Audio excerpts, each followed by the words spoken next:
so quickly? Because sometimes there's good shit. Sometimes there's really good shit. Most time there's not though. Like I've come to realize, look, we're like the McDonald's of podcasts. We put it out there.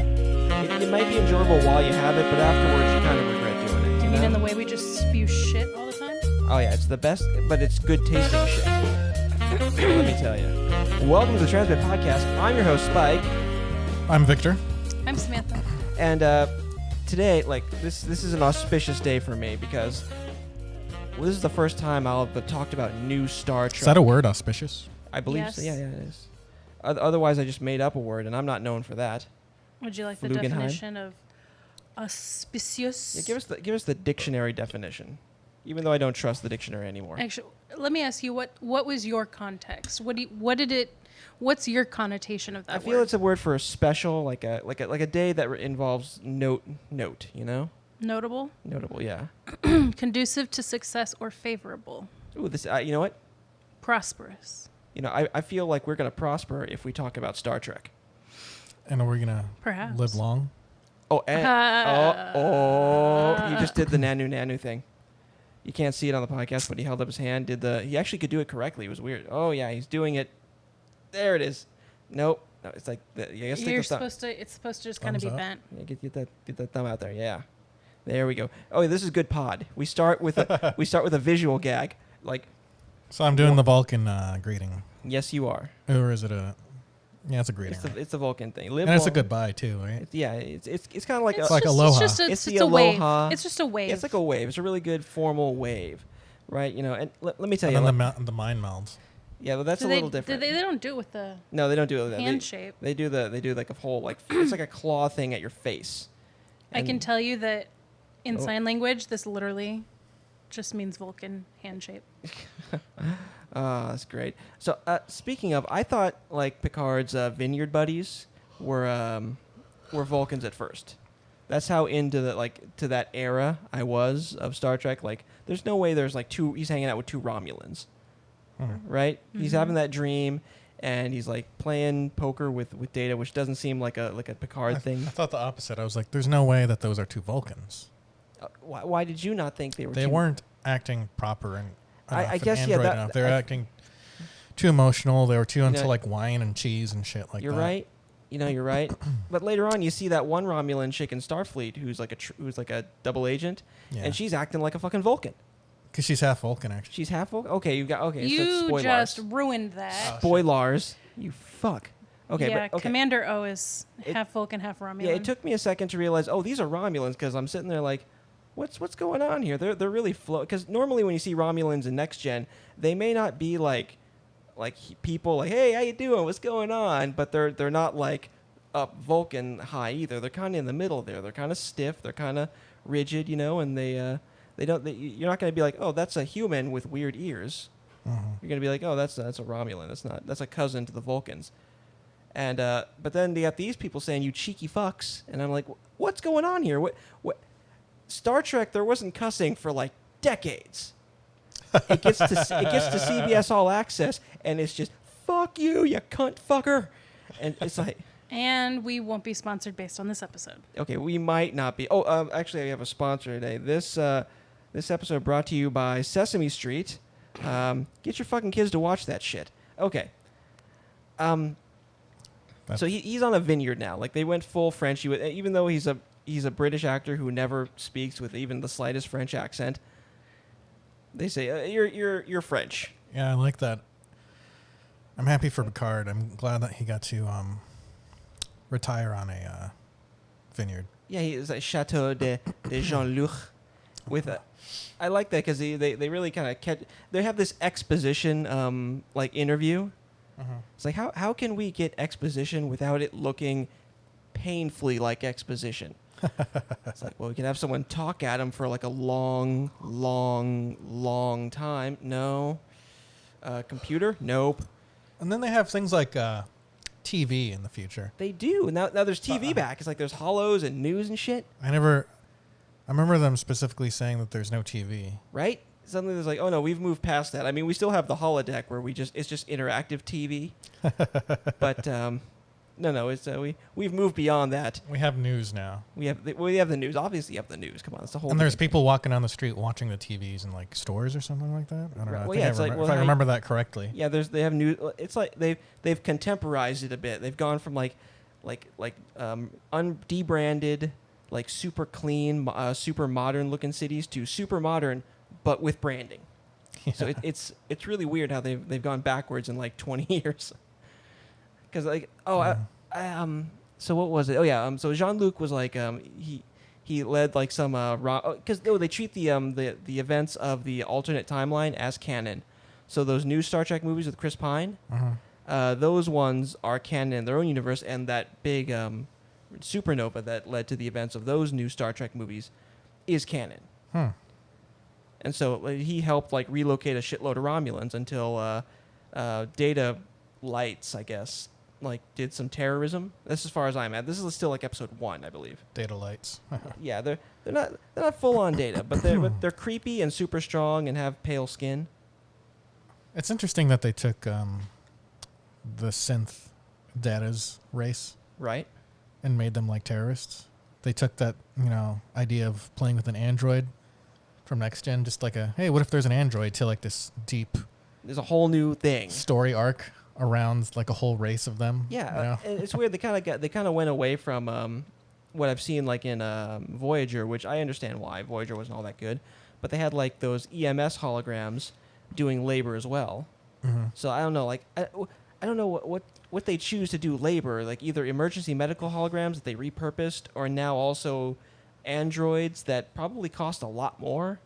I know. So the androids there's holograms doing work. Yeah, in one of the Voyager episodes when they do some work on the emergency medical hologram, the emergency medical hologram makes a book or basically a movie that's like his story in hologram format, and it's like this super one-sided parable of what it's like to be the Doctor, and it reaches out to some other holograms being used in the Alpha Quadrant. Oh. And so like one hologram tells another, ask for my story of suffering. Huh.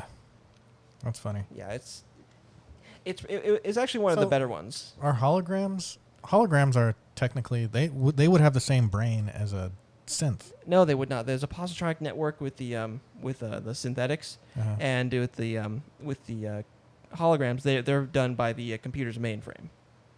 Okay. So it's a different process. Wouldn't they be the same artificial intelligence? I don't think so. They make a very clear distinction that a positronic network is a very unique style of synthetic cognition. And so, like, if functionally in the story they are the same, because the hologram becomes way more human, way faster. Because like at the very end of like years and decades of Star Trek, Data's still kind of like stiff, and he doesn't have a lot of emotionality because they take out the emotion chip. But by the end of like several seasons of Voyager, the EMS hologram is like a full-on person. So it's like he got It's the a better, learning machine. yeah, he got the better end of that deal. Like Robert Picardo, I met him once at a Comic-Con. Really fun guy. Did you touch him to see if your hand would go through? They had a sign that said no touching. Your hand will not go through. So like they'd ask that question. I started to reach my finger out, and he tapped the sign. I was like, oh, sorry. So that's my Robert Picardo. Well, that's your joke actually that we yes-anded. See, that's yes and right there. You could have just said no, I did not touch him. But that wouldn't be as funny as me as there being a sign and me slowly pushing my finger towards him. And then he taps. Oh wait! Oh, and Sam just poked his nipple. Oh, he's flexing. It's not his nipple. That's totally his nipple. Anyway. What are you doing? I'm trying to show my nipple. Yep. Now she's showing me his nipple. Oh God, she's licking it. You're such an idiot. Okay, so we have this other character. I forget her name because spoiler alert. Daj. Daj Taj Asha. Mahal. She's with her boy toy in a nice apartment. Narek. Yeah. The Romulan. Weird. No. This is the first one. Remember, there's two of them. So very early on, the one. Oh. Okay, we're talking about Daj. Boyfriend's we're not another talking about alien. Soji. What is he? It's some. I don't know. There's a lot of aliens, and they just slap some prosthetics on a dude and say, "You're an alien." I remember he had like organic looking. He had like fleshy hair. Yeah, he had weird hair, but and hey, listen, they seem to be in love, and that's really sad that he took a knife in the chest in the first 10 seconds of his screen time. And then she activates and goes fucking crazy. Full on kung fu, and then you'll find out later that this is all like Romulan stuff. So it's very impressive that she out muscled several Romulans, because they were like Vulcans themselves are like several times stronger than humans. Same with Romulans. So once you learn that, these are Romulans, like, oh shit, she's a badass. Are we going step by step through the episode, or are we going Well, to talk about what we like from We're it? kind of jumping around a little bit. We're hitting the Just high jumping notes. around. Let's I just want to make sure we're not going step by step. Oh, you're right. Let's go step by step. Okay, Step by step, day by day. Okay, don't no, I'm gonna really leave. matter. what- Stop. I'm gonna leave. Stop it. I like the interview they did because it really catches you up on it, and it shows like Picard is still like the very, very much the purist of Starfleet. You know, they're like saying, "Hey, why'd you leave Starfleet?" It's like, well, we left a lot of Romulans to die, and in the second episode, you find out like a lot of other like people who know the Romulans are kind of dicks. They threatened to leave if we kept helping them. So that's another hint that this isn't This a isn't your Roddenberry. this isn't your dad's Star Trek. Yeah, because Starfleet is like evil now. Yeah, well, okay, they're Starfleet is- not evil. They're self-interest. They have more self-interest than before. They've gone from like this very high ideal, because really remember in Next Gen, you saw most of the time you saw the Federation. It was through the lens of Jean-Luc Picard, who was always like prime directive, highest ideals. He commanded the flagship, and he was a diplomat. So you never saw like the shitty crews that was like, look, maybe we can rescue this civilization, maybe not. We're gonna give it the old college try, and if we can't, we go to Ryza and hit up the pleasure huts. Or like another, Starfleet ship that finds this new civilization and they accidentally kill them all. Yeah, just It's like, all right, everyone just don't mention that we Just- accidentally just- wiped out this yeah, civilization. cross that off the list. No one knew about it, so no one has to Yeah, know no that one we has to fucking know. that we destroyed them all. Exactly. You were also talking about before, Victor, how another clue that this wasn't written by Gene Roddenberry really was kind of the drama Or that shows up. didn't have the Roddenberry directive. Yeah, I really did. There's not. a lot of drama that starts showing up between like quote unquote crew members. So, people who are together, there's just a lot of drama and infighting, and it's not like small stuff. It feels a lot more realistic, honestly, than some Yeah. of the weird. Like we saw that one bit, like the bad Next Gen episode we reviewed, where Counselor Troy is just immediately reduced to like this blubbering mass. Mm-hmm. If she she loses her her ability to sense people, Her empathy. her empathicness, Mm-hmm. and oh god, no, she lost her empathy. I think there has to be a different name for that, because empathy just means you like you feel for other people. That would make her a monster. Yes, and Yes. Spike. Yes, and. There's got yes, and there has to be a better name for that, like her mind powers, her ability to- her empathic abilities. I think that's how they describe it. But yeah, Or her emotion sensors. yeah, her empathic ability, and she immediately all the people around her just guilt trip her, and it feels very not real and really kind of like middle of the day TV drama, Mm-hmm. And this all feels like very human. Like it feels a lot more like natural, like the drama. Oh well, yeah. I think that episode though, I noticed something that happens in the Geordi episode that we saw too. Yeah. Was that they? Sorry, I'm taking deep breaths here. You still tuckered out? Yeah, a little bit. Yeah, I went to sparring for the first time last night. Got my ass. I was super rusty. I got my ass kicked, but I also landed a lot of punch because everyone else was rusty too. Well, the thing in the, let's say the Diana Troy episode where she loses her powers, Yeah. she's very comfortable. She doesn't hold anything back, Mm-hmm. and they don't lie to each other. She's very comfortable telling people what's going on. She doesn't once she figures it out. Oh yeah, she shows up. She to the doesn't captain. lie, and she doesn't say like, "Oh fuck, I don't know what's going on." She's Like, not. She never fakes it. Like today, she'd be faking it. Like, oh yeah, he looks totally scared. yeah, and then like when Geordi was watching, and then the episode with Geordi when he was watching Aquilus or whatever, Yeah. the woman, Yeah. and he was watching like everything that she was doing, all her video diaries. Yeah, doesn't he and, straight up like tell Riker, like, oh yeah, I've been watching hours of her life. And then he tells her too. She's like, "So how did you know that?" He's like, "Yeah, I've been watching your life." All your private files. I went through all of those. So like it's this thing where they don't hold anything back, they don't lie, they don't deceive each other. Yeah. Well, she kind of did because she's not like part of the Enterprise. But even she was telling truth, and they kind of didn't trust her too. Right. So that's kind of like. So everything was very like there wasn't a lot of layers to that. It was, here's your setup, because it's like a 30-minute like, or like a 45-minute like TV show. Yeah, and also in the 90s. And also they had the standards that they had to go by, where, people didn't cuss at each other, they didn't get super mad at each other, they didn't get emotional. Oh yeah, here there's like tons of secrets. Yeah. Like Data had secrets the whole time. Like he's painting pictures of bitches, and it's like apparently that's his daughter. Like, yeah, there's secrets. What else happens? Let me take a look at my little. I don't want to skip ahead too much because you only saw the first one. His dog named Number One. I loved that actually, and I like that they found a pit bull with like just big dangly balls for that, because that feels like a Riker joke right there. Like, hey, remember how Riker was a total horn dog? Mm-hmm. Yeah, well, here's a dog with balls dangling around while he runs around. Funny. That was really good. I noticed that like in the trailer, this was gonna be Borg. This is gonna have some Borg stuff in it, and I was really glad to see like, oh yeah, when you discover like the sister has like a twin, because they have to make these synthetic human androids in pairs for some reason, so you can use the same actress twice. Then she's working at the Romulan Reclamation Center, which is just a Borg cube that they found. Mm-hmm. And so I knew that they kind of spoiled that a little bit in the trailer, but I do like that. And it also has a connection to Picard. And I like in the second episode, they show that he has like something going on in his brain. I'm betting that's going to be some Borg shit. I'm betting there's going to... I'm hoping. Because they already kind of dashed my Section 31 hopes about the show. What's that? Okay, so Section 31 came up in like, I want to say Deep Space Nine, where that was a darker one, yeah.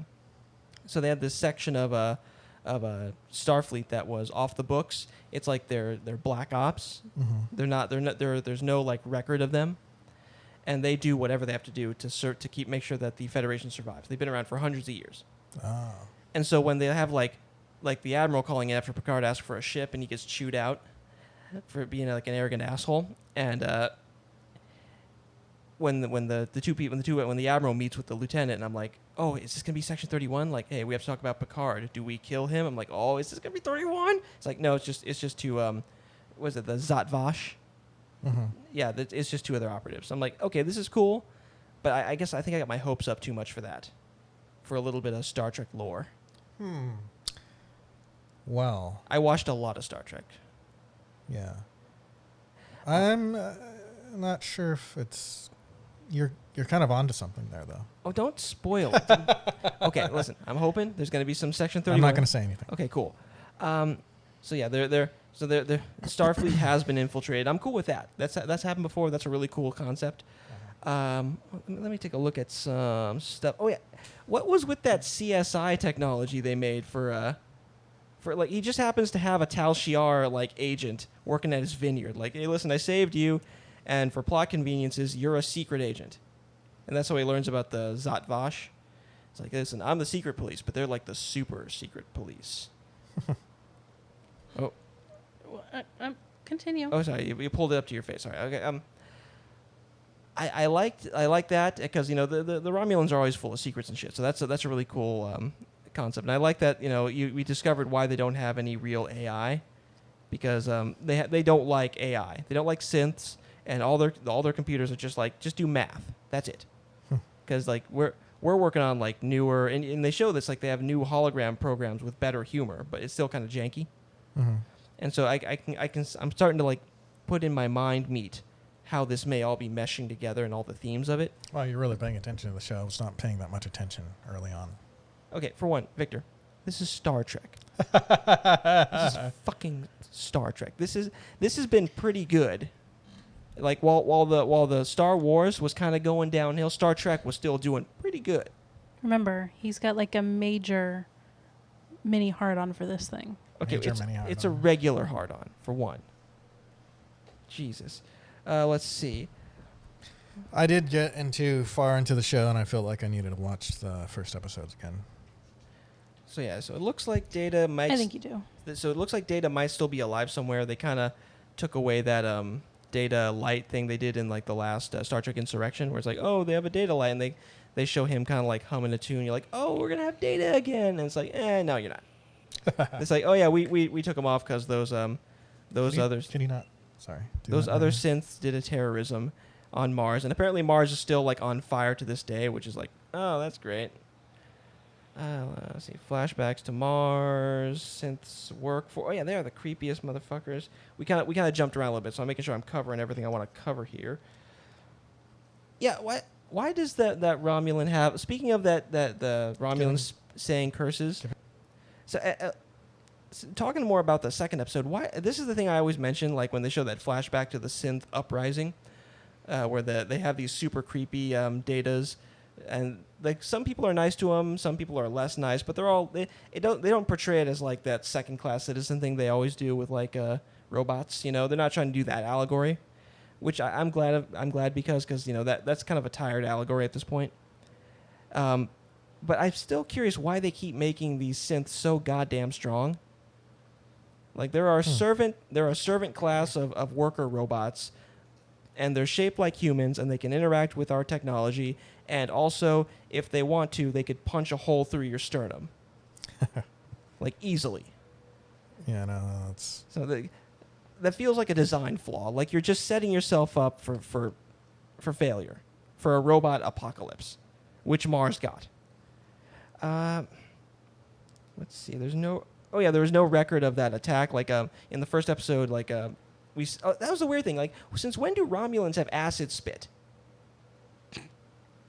That was now. Since now. Since now. It's like just now suddenly she like that. Like, oh, I thought that was like a suicide capsule, maybe. I think he spit a suicide. I'm hoping, but that wasn't clear because I'm sitting there like. Oh yeah, that's what it was. She beats up like they're probably gonna cover that later, I guess. Because she beats up those Romulans, and that was a really cool scene when on the stairs when she kicks one away and they beam him away before he hits the ground. I thought that was awesome. That's a good use. They never used transporter technology that like dynamically until like now. It was always kind of like kind of a really stiff technology, like early days of like I guess like cell phones and Wi-Fi. You know, even though we've had transport technology for hundreds of years. But she like was that in the Star Trek with Scott Bakula, or was this his name? Scott Bakula, right? They started including that in there, and like they were like some of the first people to do like human teleportations. They have a story about that. But Star Trek Enterprise was pretty terrible, so just be aware of that. More into the second episode. So we see that the twin is having like some sweet Romulan sex with, and you're noticing that there's Romulans that look more like people, so that when you have a romantic relationship with them, you're not like ew. You know, you got the one with the big forehead and like the really dramatic eyebrows, like giving them the briefing on the Borg cube about, listen, if your little badge thingy does a thing, run. Then you got the one that you want to bang or be at your vineyard, which have like a regular hairline. So I'm curious, how that works out. I'm guessing it's purely for romantic interest, purposes. Are you talking about the? So you got like the European Romulan. So you got you got the British one at the vineyard who calls cheeky fuck, but she looks rather normal. And she like a human. Sorry, that's speciesist. And then you got the one who the twin robot, the synthetic person is banging at the Borg cube like research center, who has like again kind of regular looking hair, and like if you saw him just walking in a crowd, you wouldn't be like, hey, what's with the Romulan makeup, dude? Yeah. You'd be like, oh, it's a dude. So she's banging that dude that she's working on. Like the Romulans are like apparently like not stealing, but like studying this Borg cube to like get its technology. They're studying drones and shit. He had a very specific. Was it like Scottish or Irish? Somewhere in the it's or like some. I think it was probably an English accent. Yeah, English or Scottish, somewhere in there. It's very light, so it's hard to like pin down, especially if you're not from that area.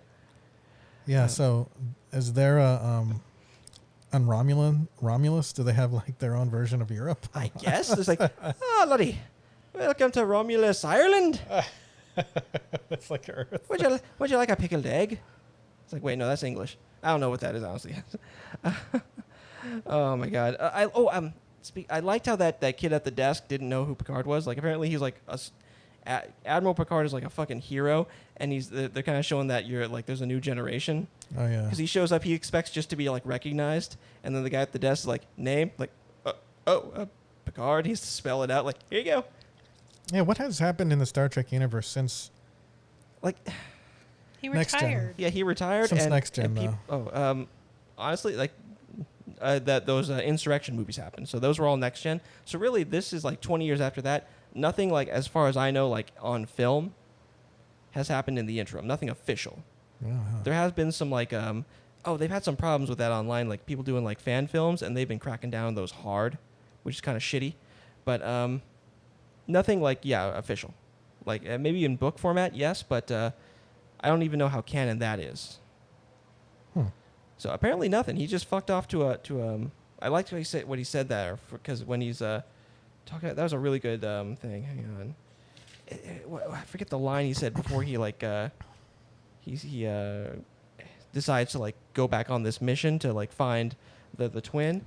He's like talking about like hiding in this on this house, like nursing his injured dignity or something. Like that was always the greatest thing about him. About oh god, why am I spacing his name right now? I know his name every other minute of the day. Picard. Yeah, Picard. Patrick Stewart. He's a classically trained actor, and he brought such like class and legitimacy to Star Trek, especially after the first season. Because if you watch the first episode, it's like, ugh. But once they all get into it, like Picard is like a great actor, or Patrick Stewart. Yeah. Let me see here. So, and this Star Trek Picard, it takes place in the year 2399. I don't know if they. I guess they've went to regular. No, it can't be like 100 years in the future, or like 200 years in the future. Because 2366 is when Next Gen took place. I guess. Wow, we are really close to warp technology. We just have to have a third world war, and we're good. So yeah, 23. Then we make first contact with the Vulcans, and it's all uphill. It's all up from there. So it's about to be the 25th century in Star Trek universe. Boom. So they're ready to make a new Star Trek show with a new captain, the 25th century. It's the year 24,000, right? 24,000. 2,400. Right? Okay, that's around there, yeah. Right? Is that how you'd say it? 2,400? I don't fucking know, man. I didn't look at the dates. Usually they go by star date, and I just always figured they just would keep saying star date, blah blah blah blah blah. Those are all just gobbledygook anyway. Yeah, and then Star Trek, the original series takes place in 2260s. Oh, you've done some research on this. Nice. Yeah. So yeah, the Next Generation takes place 100 years after Star Trek, the original series, which is supposed to take place like 200 years in the future from when the show came out. I guess. So it came out in 1965, and it's supposed to take place in 2265. So. Oh, that's pretty cool. 19. And Scott Bakula's was like 100 years before that, before the OST. So it was like 21, probably 60s. Yeah, so it's somewhere around there. Okay, look. Long story short, this show is pretty good. A lot more cussing than I was thinking. I was surprised. It's like Star Trek all grown up. Right? That was supposed to be Star Trek Enterprise. It was for adults. Had a lot of sexy stuff, but that just turned out to kind of suck. Maybe the the culture of the world is like devolving in the Star Trek universe, or evolving. We don't know. Because remember, like it depends on your point of view. Like maybe they were so up their own ass with properness, then they all said, "Hey, do we need to be doing this?" Like, no, we can say fuck. Oh, cool. It's kind of like politics now. Yeah, politicians cuss now. Yeah, they cuss and they go on Twitter, and it's like, this is kind of a shitty time. But then I wanted to be like have a Twitter account, but I don't need the clapback culture from my politicians. How about that? I don't need to see like celebrities being like, oh, guess which politician clapped back against the other one. It's like, I don't care. It's like, how about they just like release like their agenda for the year? How about that? That'd be cool. Maybe their action items. How about that? How about that's what they can do. I don't need them to be like, hey, cracking a beer. It's like, don't care. I think I'm not sure if there would be if it's too much for the average layman to understand, or if it would be frighteningly too little, and they don't want us to know how little they have going on. Yeah, I'm getting very worried that like Congress, and realistically, we're seeing now that even the White House, like the presidency, might be a part-time gig. I mean, every president, like wherever you talk about, there's always a lot of film of them golfing. Like, Presidency might be part-time. like I'm noticing here that it's not like the West Wing where it's like, oh no, we always have to work. We have to be working right now. We have so much to do, but then you see in real life, every one of them is like, yeah, we're hitting the links today. Like, huh? Plus, he still has to campaign while running the country. Yeah, then you have to campaign, and it's not. So I don't fucking know. You know, I was thinking about the other day, a couple podcasts ago, we ended on a very negative note. Was it about my rash? A lack of hope Oh, that one. Sorry, that makes more sense. in the furthering of the gulf between ideologies in our country. Yeah. The divisiveness. And actually, I changed my tune on that. Oh yeah. And I'm Yeah. actually the opposite. I'm optimistic and hopeful now for the Yeah. future. Well, you might be bipolar. Okay. This is good. Like, look, I'm hopeful personally. Like every time like the economy kind of starts to open up, that says to me like because people it suddenly spikes. Like Yeah. people want to get back to their lives. Yeah. This is just a rough patch, and I think we're gonna get through it. Yeah, and I think no matter what you believe, progress is happening. And I think ultimately everyone's kind of like figuring out how each other feels Yeah. right now. And oddly enough, that is always the message of Star Trek. It's a very optimistic future we have to look forward to. Yeah. Okay, so you know what I'm gonna say at this current juncture, seeing that I'm the only one who knows how to vamp. Hang on. What? Well, no one else has usually. I mean, Victor had something to talk about there, but I didn't like queue up the closeout music. Oh. Oh, yeah. Sorry, I always get that wrong. Blew up my eardrum. I always have this thing set for my other headphones, which are much quieter. And I forget that these go through the Rodecaster Pro when we're doing this, which has some amps to it, Kind of scared the bejesus out of me. Well, now I'm awake enough so that I can go make lunch for tomorrow. That being said, look, the future's going to be bright, whether or not it takes like a year or a few months. Yeah, no, I'm optimistic. Or a few years, or It'll be a couple fine. decades. My timeline is way shorter than that. All right, that being said, thank you for listening to the Transmit Podcast. I'm your host, Spike. Watch the Star Trek Picard. I'm Samantha. What's your say on this show? Fan-fucking-tastic. Yep. I'm Victor, and I recommend Star Trek Picard. All right, so thanks for tuning in. Talk to So you next time. awkward.